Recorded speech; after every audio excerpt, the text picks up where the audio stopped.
तो हेलो दोस्तों, मैं अपने चैनल पर आपका स्वागत करता हूँ। आज हम बात करने वाले हैं यूट्यूब चैनल के बारे में कि अपने सब्सक्राइबर को आप कैसे दूसरों से छुपा सकते हैं। तो चलिए वीडियो को स्टार्ट करते हैं। तो आपको अपना ब्राउज़र खोल लेना होगा। मैंने गूगल खोल लिया है। तो वहाँ पर आपको सर्च करना होगा youtube-studio.com। तो उसके बाद आपको पहली वेबसाइट पर यहाँ पर क्लिक करना होगा।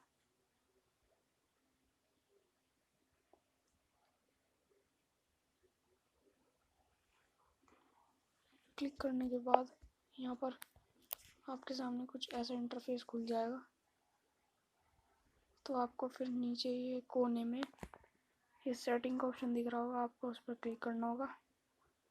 क्लिक करने के बाद आपको यहाँ पर चैनल का ऑप्शन दिख रहा होगा, आपको उस पर क्लिक करना होगा। फिर एडवांस सेटिंग पर आपको क्लिक करना होगा।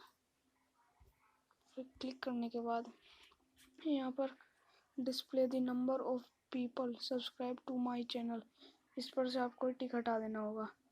हटाने के बाद फिर आपको यहाँ पर सेव पर दबा देना होगा।